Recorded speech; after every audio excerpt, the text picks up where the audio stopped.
हमर प्रिय देशवासी लोकनि नमस्कार। आइ 2025 केर पहिल मोनक बात भऽ रहल अछि। अहाँ लोकनि एकटा गप अवश्य नोटिस केने हैब।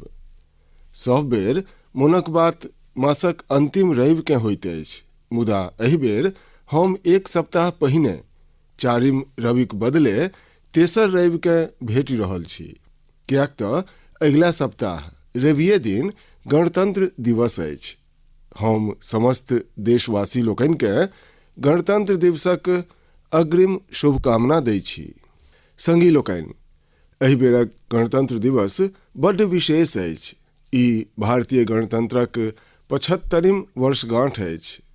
एहि वर्ष संविधान लागू हेबाक 75 साल भऽ रहल अछि। हम संविधान सभाक ओहि समस्त महान व्यक्तित्व सभकेँ नमन करैत छी जे हमरा लोकनिकेँ पवित्र संविधान देलनि। संविधान सभाक अभ्यंतर अनेक विषय सभ पर नमहर चर्च भेल। ओ चर्च सभ संविधान सभाक सदस्य लोकनिक विचार, हुनक ओ वाणी हमरा लोकनिक बड्ड पैघ धरोहरि अछि। आइ मोनक बातमे हमर प्रयास अछि जे अहाँ लोकनिकेँ किछु महान नेता सभक मूल स्वर सुनाबी। मित्र लोकनि, जखन संविधान सभा अपन काज आरंभ केलक तऽ बाबा साहब अम्बेडकर परस्पर सहयोगकेँ लऽ कऽ एकटा अत्यंत महत्वपूर्ण गप कहने छलाह। हुनक ई संबोधन अंग्रेजीमे अछि। हम ओकर एकटा अंश अहाँ सभकेँ सुनबैत छी। So far as the ultimate goal is concerned, I think none of us need have any apprehensions. None of us need have any doubt. But my fear, which I must express clearly, is this. Our difficulty, as I said, is not about the ultimate future. Our difficulty is how to make the heterogeneous mess that we have today take a decision in common and march in a cooperative way on that road which is bound to lead us to unity. Our difficulty is not with regard to the ultimate. Our difficulty is with regard to the beginning. संगी लोकनि, बाबा साहब एहि गप पर जोर दऽ रहल छलाह जे संविधान सभा एक संग एक मत होबय आ मिलि कऽ सर्वहितक लेल काज करय। हम अहाँ लोकनिकेँ संविधान सभाक एकटा आर ऑडियो क्लिप सुनबैत छी। ई ऑडियो डॉक्टर राजेंद्र प्रसाद जीक छनि, जे हमर संविधान सभाक प्रमुख छलाह। आओ डॉक्टर राजेंद्र प्रसाद जी के सुनैत छी। हमारा इतिहास बताता है और हमारी संस्कृति सिखाती है कि हम शांति प्रिय हैं और रहें। हमारा साम्राज्य, हमारी फतेह दूसरे तरह की रही है। हमने दूसरों को जंजीरों से, चाहे वो लोहे की हो या सोने की, कभी नहीं बांधने की कोशिश की। हमने दूसरों को अपने साथ लोहे के जंजीर से भी ज्यादा मजबूत मगर सुंदर और सुखद रेशम के धागे से बांध रखा है, और वो बंधन धर्म का है, संस्कृति का है, ज्ञान का है। हम अब भी उसी रास्ते पर चलते रहेंगे और हमारी एक ही इच्छा और अभिलाषा है। वो अभिलाषा ये है कि हम संसार में सुख और शांति कायम करने में मदद पहुंचा सकें और संसार के हाथों में सत्य और अहिंसा वो अचूक हथियार दे सकें जिसने हमें आज आज़ादी तक पहुंचाया है। हमारी जिंदगी और संस्कृति में कुछ ऐसा है जिसने हमें समय के थपेड़ों के बावजूद जिंदा रहने की शक्ति दी है। अगर हम अपने आदर्शों को सामने रखे रहेंगे तो हम संसार की बड़ी सेवा कर पाएंगे। संगी लोकनि, डॉक्टर राजेंद्र प्रसाद जी मानवीय मूल्य सभक प्रति देशक प्रतिबद्धताक गप कहने छलाह। आब हम अहाँ सबके डॉक्टर श्यामा प्रसाद मुखर्जीक स्वर सुनबैत छी। ओ अवसर सभक समानताक विषय उठौलनि। डॉक्टर श्यामा प्रसाद मुखर्जी कहने छलाह, I hope, sir, that we shall go ahead with our work in spite of all difficulties and thereby help to create that great India, which will be the motherland of not this community or that, not this class of it, but of every person, man, woman and child inhabiting in this great land, irrespective of race, caste, creed or community.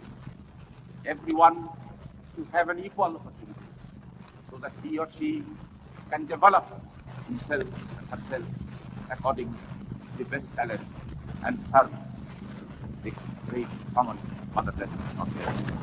मित्र लोकनि, हमरा भरोस अछि जे अहाँ सबके सेहो संविधान सभाक डिबेटसँ ई मूल स्वर सुनि कऽ नीक लागल हैत।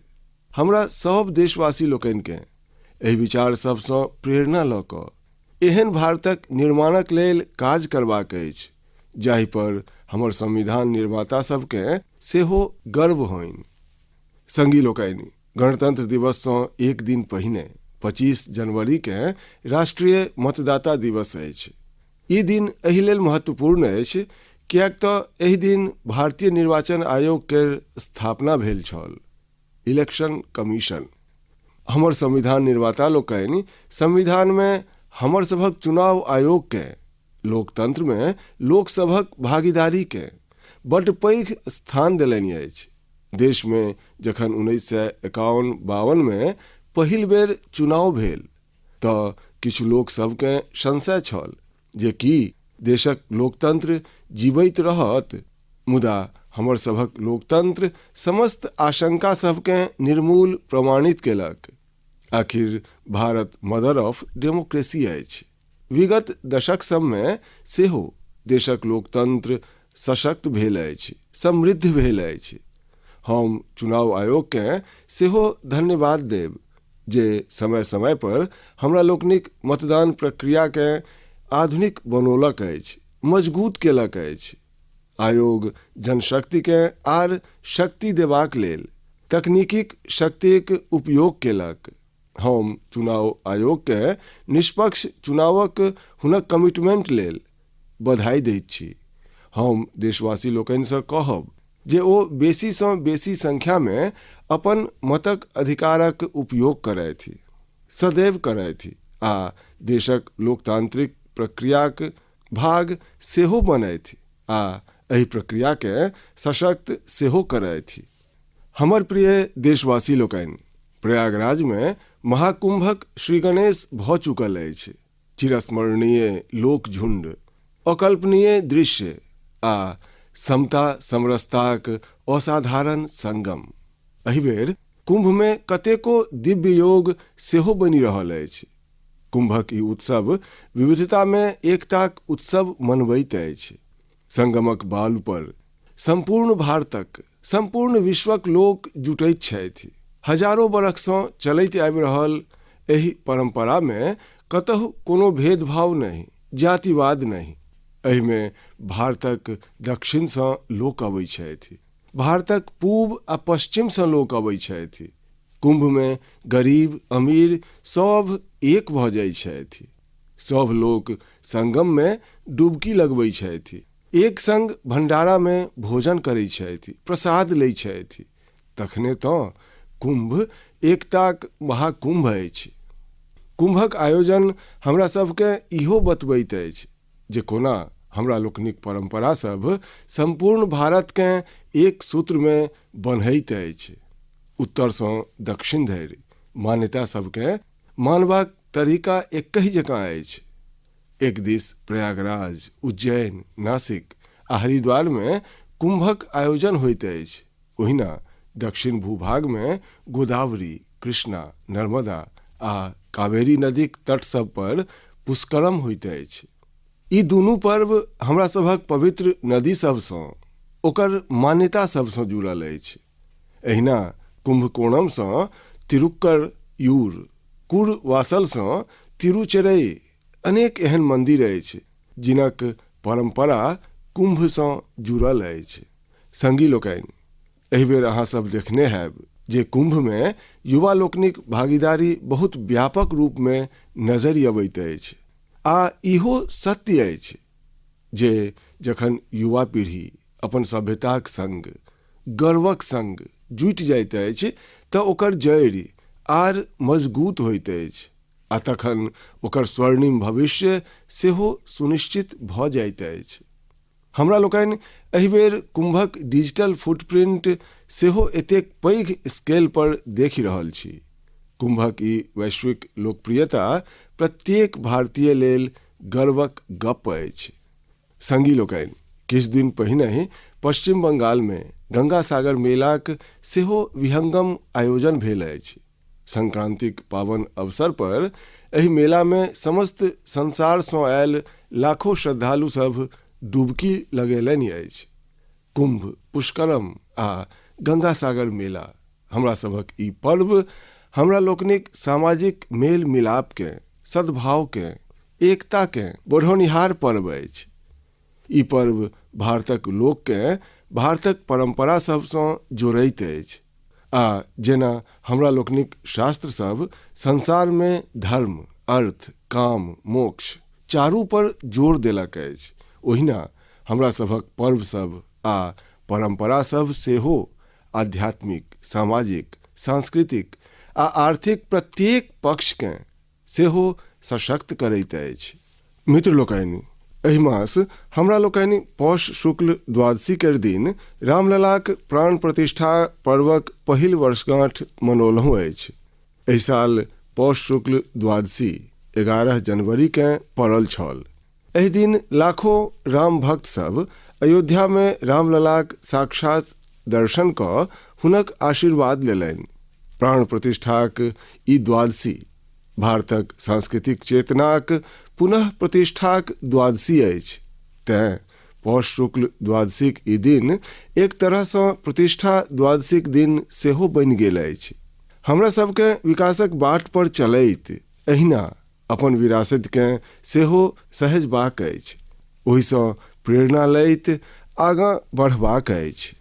हमर प्रिय देशवासी लोकनि, 2025 के आरंभे में भारत अंतरिक्षक क्षेत्र में कतेको ऐतिहासिक उपलब्धि सब प्राप्त केलक अछि। आइ हमरा ई जनतब दैत गर्व अछि जे एकटा भारतीय स्पेस टेक स्टार्टअप बेंगलुरुक पिक्सेल भारतक पहिल निजी सैटेलाइट कॉन्स्टेलेशन फायरफ्लाई सफलतापूर्वक लॉन्च केलक अछि। ई सैटेलाइट कॉन्स्टेलेशन विश्वक सबसँ high resolution hyperspectral satellite constellation अछि। ई उपलब्धि ने मात्र भारत के आधुनिक स्पेस टेक्नोलॉजी में अग्रणी बनौलक अछि, अपितु ई आत्मनिर्भर भारतक दिशा में सेहो एकटा पैघ डेग अछि। ई सफलता हमर निजी स्पेस सेक्टरक बढ़ैत ताकति आ इनोवेशनक प्रतीक अछि। हम एहि उपलब्धि लेल पिक्सेलक टीम, इसरो आ इन स्पेस के संपूर्ण देश दिस सँ बधाई दैत छी। संगी लोकनि, किछु दिन पहिने हमर वैज्ञानिक सब स्पेस सेक्टरे में एकटा आर नमहर उपलब्धि प्राप्त केलनि अछि। हमर वैज्ञानिक लोकनि सैटेलाइटक स्पेस डॉकिंग करौलनि अछि। जखन अंतरिक्ष में 2 गोट स्पेसक्राफ्ट कनेक्ट कयल जाइत अछि तऽ एहि प्रक्रिया के स्पेस डॉकिंग कहल जाइत अछि। ई तकनीक अंतरिक्ष में स्पेस स्टेशन धरि सप्लाई पठेबा आ क्रू मिशन लेल महत्वपूर्ण अछि। भारत एहन 4म देश बनल अछि जे ई सफलता प्राप्त केलक अछि। संगी लोकनि, हमर सभक वैज्ञानिक अंतरिक्ष में गाछ उगेबाक आ तकरा जीवित रखबाक प्रयास सेहो कऽ रहल छथि। एकरा लेल इसरोक वैज्ञानिक सब लोबियाक बिया के चुनलनि। 30 दिसंबर के पठाओल गेल ई बिया अंतरिक्षे में अंकुरित भेल। ई एकटा उत्कृष्ट प्रेरणादायक प्रयोग अछि जे भविष्य में स्पेस में तरकारी उगेबाक बाट खोलत। ई देखबैत अछि जे हमर वैज्ञानिक कतेक दूरक सोचक संग काज कऽ रहल छथि। मित्र लोकनि, हम अहाँ सबके एकटा आर प्रेरणादायक प्रयास दऽ बतबऽ चाहै छी। IIT मद्रासक एक्सटेम केंद्र अंतरिक्ष में उत्पादन लेल नव तकनीक सब पर काज कऽ रहल अछि। ई केंद्र अंतरिक्ष में 3D printed buildings, metal foams आ ऑप्टिकल फाइबर्स सन तकनीक सब पर शोध कऽ रहल अछि। ई सेंटर बिन पानी कंक्रीट निर्माण सन क्रांतिकारी विधि सबके सेहो विकसित कऽ रहल अछि। एक्सटेम केर ई शोध भारतक गगनयान मिशन आ भविष्यक स्पेस स्टेशन के मजबूती देत। एहि सँ उत्पादन में आधुनिक तकनीकक सेहो नव बाट फूजत। मित्र लोकनि, ई सब उपलब्धि सब एहि बातक प्रमाण अछि जे भारतक वैज्ञानिक आ इनोवेटर्स भविष्यक चुनौती सभक समाधान देवा में कतेक विजनरी छथि। हमर सभक देश आइ स्पेस टेक्नोलॉजी में नव कीर्तिमान स्थापित कऽ रहल अछि। हम भारतक वैज्ञानिक सब, इनोवेटर सब आ युवा उद्यमी सबके संपूर्ण देश दिससँ शुभकामना दैत छी। हमर प्रिय देशवासी लोकनि, अहाँ सब कतेको बेर मनुख आ जानवर सभक मध्य विचित्र मित्रताक चित्र देखने हैब। अहाँ सब जानवर सभक निष्ठाक खिस्सा सब सुनने हैब। जानवर पोष हो वा जंगल में रहनिहार पशु, मनुख सबसँ ओकर संबंध कतेको बेर आश्चर्यचकित कऽ दैत अछि।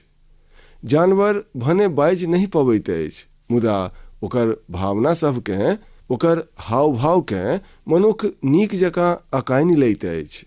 जानवर सेहो प्रेमक भाषाकेँ बुझैत अछि, ओकरा निमाहैत सेहो अछि। हम अहाँ सबसँ असम केर एकटा उदाहरण साझी करऽ चाहै छी। असम में एकटा जगह अछि नौगांव। नौगांव हमरा देशक महान विभूति श्रीमंत शंकर देव जीक जन्मस्थान सेहो अछि। ई स्थान बहुत सुन्नर अछि। एतऽ हाथी सभक सेहो एकटा पैघ स्थल अछि। एहि क्षेत्र में कतेको घटना सब देखल जा रहल छल, जतऽ हाथी सभक झुंड फसिलकेँ बर्बाद कऽ दैत छल। किसान फिरिसान रहै छलाह, जाहिसँ लग पासक प्रायः 100 गामक लोक सब बहुत फिरिसान छलाह। मुदा ग्रामीण सब हाथी सभक मजबूरी सेहो बुझै छलाह। हुनका सबकेँ बुझल छलनि जे हाथी भूख मेटेबा लेल खेत सब दिस जाइत अछि, तेँ ग्रामीण सब एकर समाधान निकालबाक लेल सोचलाह। गामवला सभक एकटा टीम बनल, जकर नाम छल हाथी बंधु। हाथी बंधु सब बुधियारी देखबैत प्रायः 800 बीघा ऊसर जमीन पर एकटा अनुपम प्रयास केलनि। एतऽ ग्रामीण लोकनि आपस में मिलजुलि कऽ नेपियर घास लगौला।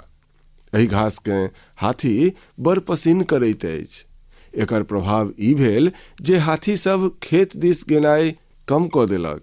ई हजारों ग्रामीण लेल बहुत आफियतक गप अछि। हुनका सभक ई प्रयास हाथी सबकेँ सेहो खूब पसिन्न पड़ल। मित्र लोकनि, हमर सभक संस्कृति आ विरासत हमरा लग पासक पशु पक्षी सभक संग प्रेमसँ रहब सिखबैत अछि। ई हमरा सभक लेल बहुत प्रसन्नताक गप अछि जे गत 2 मास में हमर सभक देश में 2 गोट नव टाइगर रिजर्व्स जुड़ल अछि। एहि में सँ एकटा अछि छत्तीसगढ़ में गुरु घासीदास तमोर पिंगला टाइगर रिजर्व आ दोसर अछि MP में रातापानी टाइगर रिजर्व। हमर प्रिय देशवासी लोकनि, स्वामी विवेकानंद जी कहने छलाह, जाहि व्यक्ति में अपन विचार के लऽ कऽ जुनून होइत अछि, वह अपन लक्ष्य के प्राप्त कऽ पबैत अछि। कोनो विचार के सफल बनेबा लेल हमरा सभक पैशन आ डेडिकेशन सबसँ आवश्यक होइत अछि। पूर्ण लगन आ उत्साहसँ इनोवेशन, क्रिएटिविटी आ सफलताक बाट अवश्य निकसैत अछि। किछु दिन पहिने ही स्वामी विवेकानंद जीक जयंती पर हमरा विकसित भारत यंग लीडर्स डायलॉग केर हिस्सा बनबाक सौभाग्य भेटल। एतऽ हम देशक कोन कोन सँ आयल युवा संगी सभक संग अपन पूरा दिन बितौलहुँ। युवा लोकनि स्टार्टअप्स, संस्कृति, स्त्री, युवा आ आधारभूत संरचना सन कतेको सेक्टर्स के लऽ कऽ अपन विचार सब शेयर केलनि। ई कार्यक्रम हमरा लेल बहुत स्मरणीय रहल। संगी लोकनि, किछु दिन पहिने ही स्टार्टअप इंडियाक 9 बरख पूर्ण भेल अछि। हमर सभक देश में जतेक स्टार्टअप्स 9 बरख में बनल अछि, ओहि में सँ आधासँ बेसी टियर 2 आ टियर 3 शहर सब में सँ अछि। आ जखन ई सुनैत छी तऽ प्रत्येक हिन्दुस्तानीक हृदय प्रसन्न भऽ जाइत अछि। अर्थात हमर सभक स्टार्टअप कल्चर पैघ शहर धरि मात्र सीमित नहीं अछि। आ अहाँ सबके ई जानि आश्चर्य लागत जे छोट शहर सभक स्टार्टअप्स में आधा सँ बेसीक नेतृत्व हमर सभक बेटी सब कऽ रहल छथि। जखन ई सुनबा में अबैत अछि जे अम्बाला, हिसार, कांगड़ा, चेंगलपट्टू, बिलासपुर, ग्वालियर आ वाशिम सन शहर स्टार्टअप्स केर केंद्र बनि रहल अछि तऽ मोन आनंद सँ भरि जाइत अछि। नागालैंड सन राज्य में पिछला साल स्टार्टअप्स केर रजिस्ट्रेशन में 200% सँ बेसी केर वृद्धि भेल अछि। Waste management, non renewable energy, biotechnology आ लॉजिस्टिक्स एहन सेक्टर अछि जाहि सँ जुड़ल स्टार्टअप सब सँ बेसी देखल जा रहल अछि।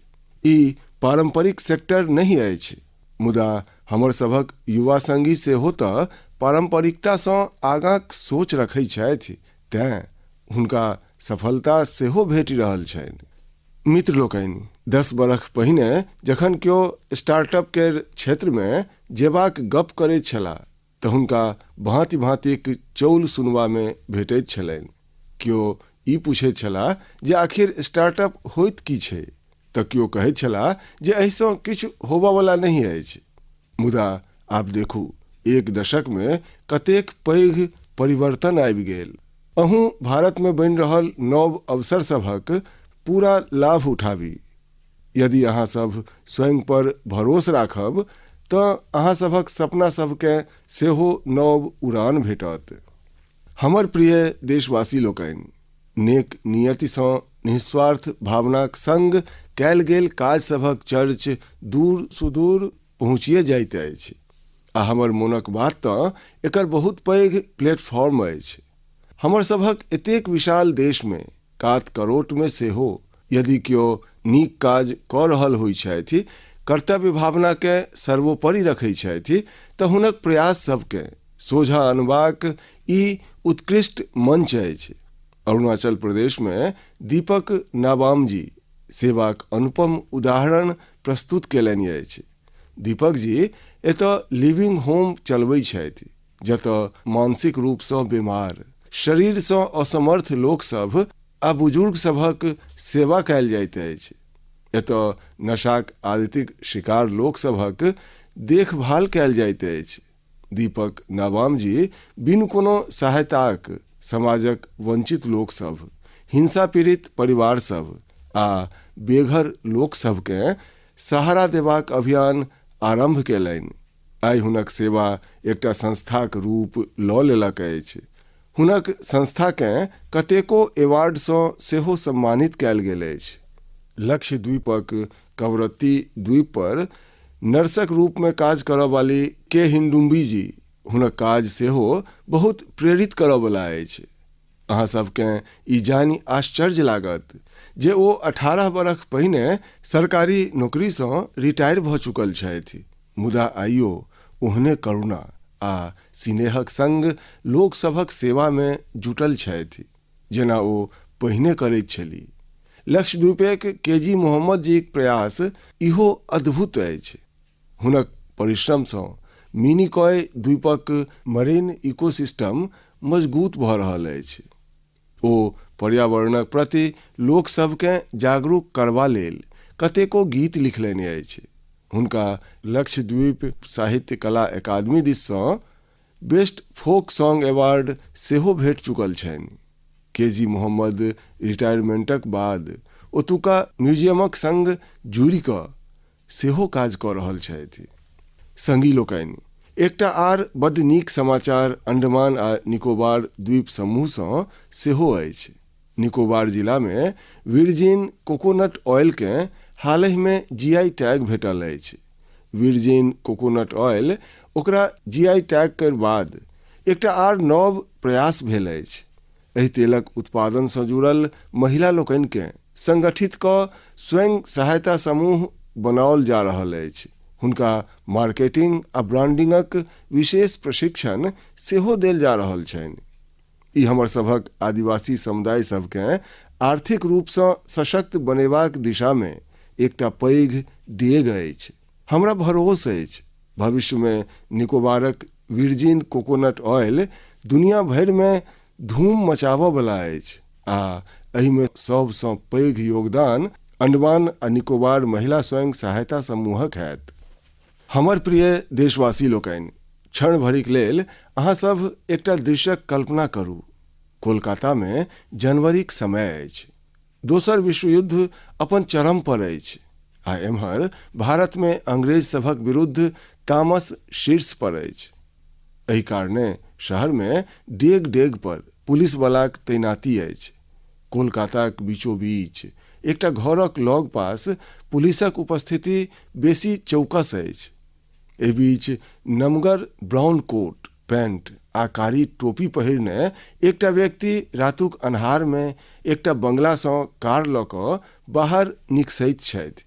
मजगूत सुरक्षावला कतेको चौकी सभकेँ पार करैत ओ एकटा रेलवे स्टेशन गोमो पहुँच जाइत छथि। ई स्टेशन आब झारखंडमे अछि। एतयसँ एकटा ट्रेन पकड़ि कऽ ओ आगाँ लेल निकलैत छथि। एकर बाद अफगानिस्तान होइत ओ यूरोप जा पहुँचैत छथि आ ई सब अंग्रेजी शासनक अभेद किलाबंदीक अछैत होइत अछि। मित्र लोकनि, ई कथा अहाँ सबके फिल्मी सीन सन लगैत हैत। अहाँ सबके लागि रहल हैत एतेक हिम्मत देखबयवला व्यक्ति आखिर कोन माटिक बनल हैत। वस्तुतः ई व्यक्ति क्यों आर नहीं, हमर देशक महान विभूति नेताजी सुभाष चंद्र बोस छलाह। 23 जनवरी अर्थात हुनक जन्म जयंतीकेँ आब हमसभ पराक्रम दिवसके रूपमे मनबैत छी।